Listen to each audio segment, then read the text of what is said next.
Okay, everybody, here is a tutorial on how to do your tiny planet. As you can see, I've got a few different layers on here with some masking involved, depending on what kind of style of photo you want to do with your person. If you want it to be clever with your image, or if you want to just have it standing, this is entirely up to you. Obviously, I like the ones that are a little bit more different and out of the box, makes it a little bit more engaging.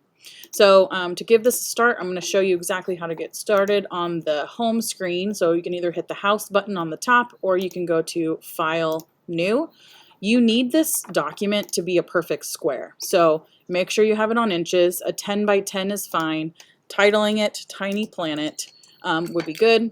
150 resolution is plenty. You don't need to have anything further than that because it's going to override all of your stuff with your quality of your photos. Most of you probably took this with your phone, which is fine. You're welcome to also use some other lenses or effects potentially that if you might want to use. So prepare how you want to get started. Think about your lighting and connection to your background.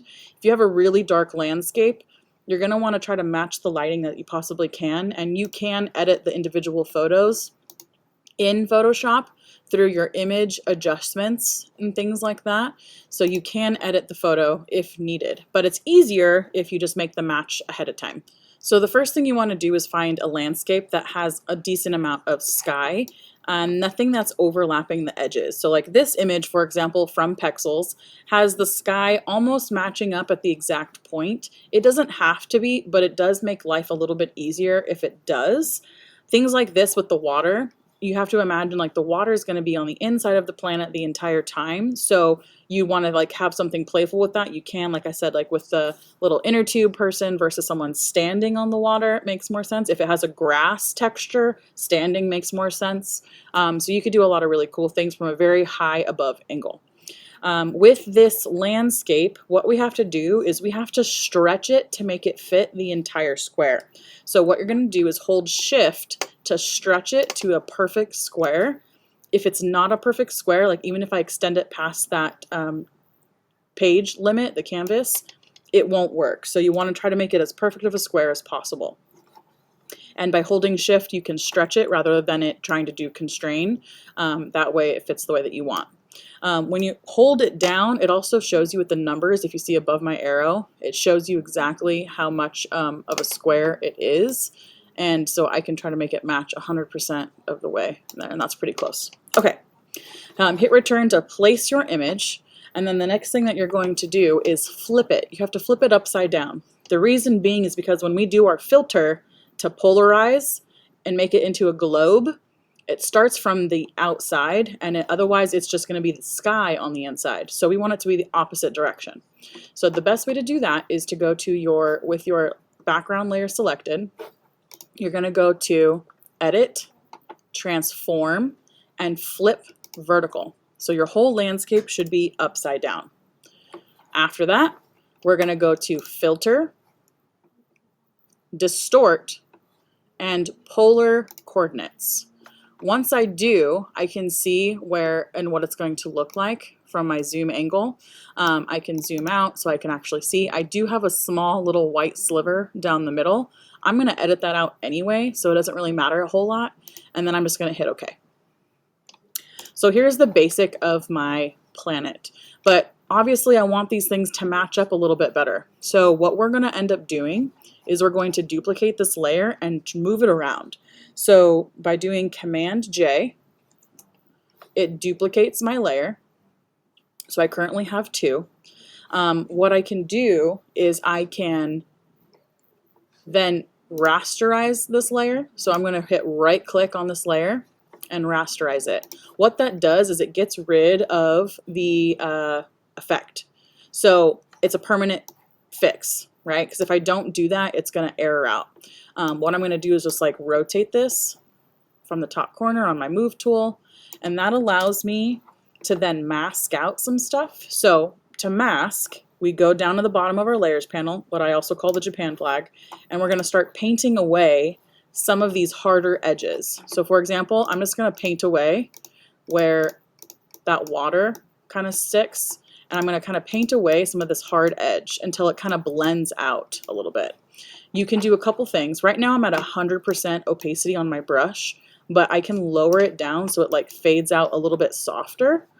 So that way I'm getting rid of those really harsh lines in the middle of my page. And again, if you need to go back, you can just paint it back in and kind of go back and forth between getting a good spot.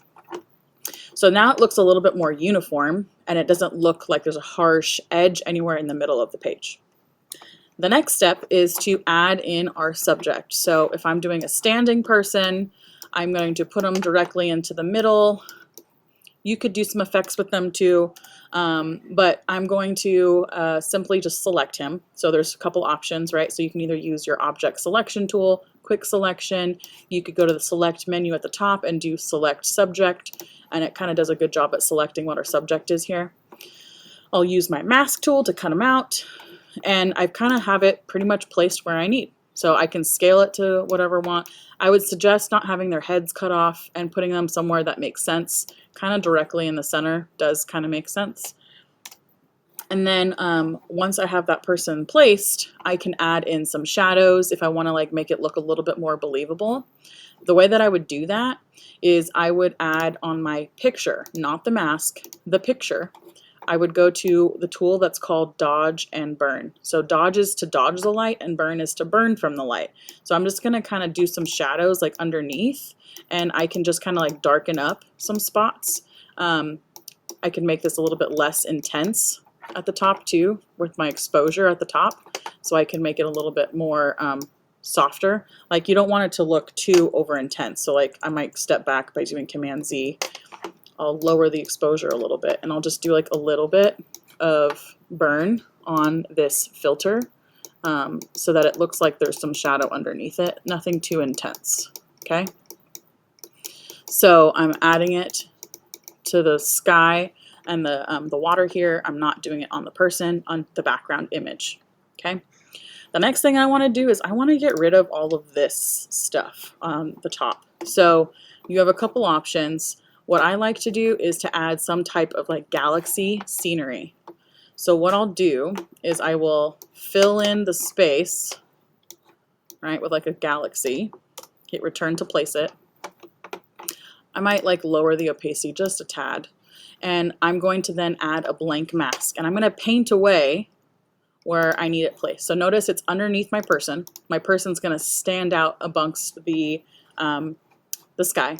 On my mask layer, I'm going to paint away where I want the planet to show up. So I like to do a lower opacity somewhere halfway through, and then I can just slowly start fading it away and bringing it back.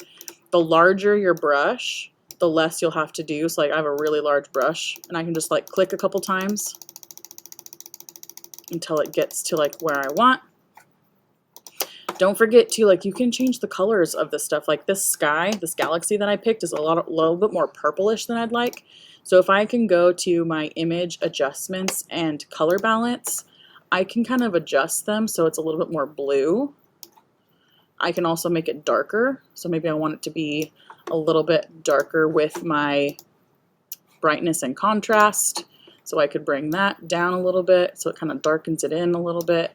And then that is a better example so I don't see like those weird lines around the corners and my person sticking above all of that stuff. And I've got a good seamless line, and that is all it takes to do a tiny planet.